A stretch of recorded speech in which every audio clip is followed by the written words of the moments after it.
Good afternoon. My name is Jamie Reed, and I hold a Master's of Science in Clinical Research Management from Washington University in St. Louis, Missouri. I am a lifelong Democrat, a mom of 5 boys, and a lesbian. I am also the public whistleblower from a pediatric gender center. I saw patients from the age of 3 until the age of 26, and I worked with nearly 1,500 unique patients. I worked in pediatric gender medicine for nearly 5 years, and I was once a true believer. What I learned is that these outcomes are based on poor research with poor evidence and poor outcomes. Last week, 2 new systematic reviews of evidence were published in Canada, both of those finding that puberty blockers and cross-sex hormones have limited to no evidence to support their use. Last night in Queensland, Australia, puberty blockers were banned for those under the age of 18. In the center where I worked, I saw directly the patients who were harmed by these interventions, patients whose mental health got worse after initiation, patients who mourned the permanent changes to their bodies. We had a patient who had their breasts surgically removed call us 3 months later, devastated, begging for us to put her breasts back on. I sent patients to the emergency room for surgery after the devastation of testosterone degraded their vaginal tissues, and they experienced vaginal lacerations requiring surgical repair. I blew the whistle on these interventions in Missouri, filed an affidavit with our Attorney General, and within 6 months these interventions were stopped. But Kansas City Children's Mercy had the ability to keep on doing this to the kids in your state. This all started with a small group of clinicians in the Netherlands coming up with this idea to transition kids. They were seeking the children that they believed would go on to have lifelong trouble with their sex and intervene when they were young. Why? Because the transsexual adults that they were working with were not doing well.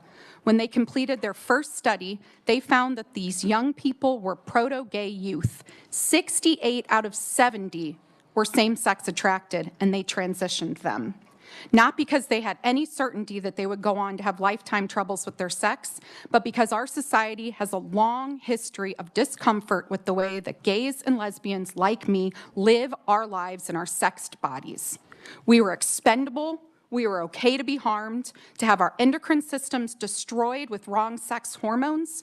We were okay to have our fertility taken away. We were okay to have our sexual function destroyed. Then the British tried to repeat the Dutch study. They cast a wider net, and this time they caught the proto-gay youth, and now they're catching the vulnerable kids with autism and trauma. They transitioned them, and they tried to do the study again, and the outcomes were so poor that they buried the research. The British have now banned the use of puberty blockers. Then we caught wind of this idea in the United States, and we cast this huge net across our entire country and every single state and pulled in whoever we could catch. And guess who we caught? The proto-gay youth, the vulnerable, the children with autism, those with mental health concerns, and trauma.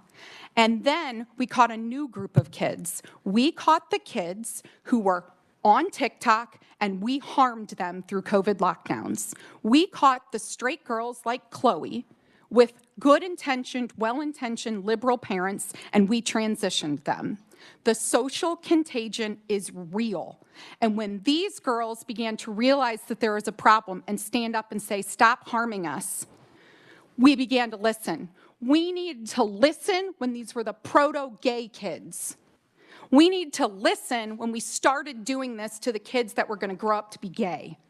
To my LGBT community listening, and to all of the young people who have been sold this line that trans is the right way, it is a lie. We are resilient and strong. We do not need any medications to change our bodies. You do not have to lose a body part or risk medical harms or change anything about yourself to be embraced and accepted. We do not have to conform to straight people's ideas of what our bodies should look like. Trans is the most homophobic idea ever considered. Please. We were once given electroshock treatments to try to make us straight.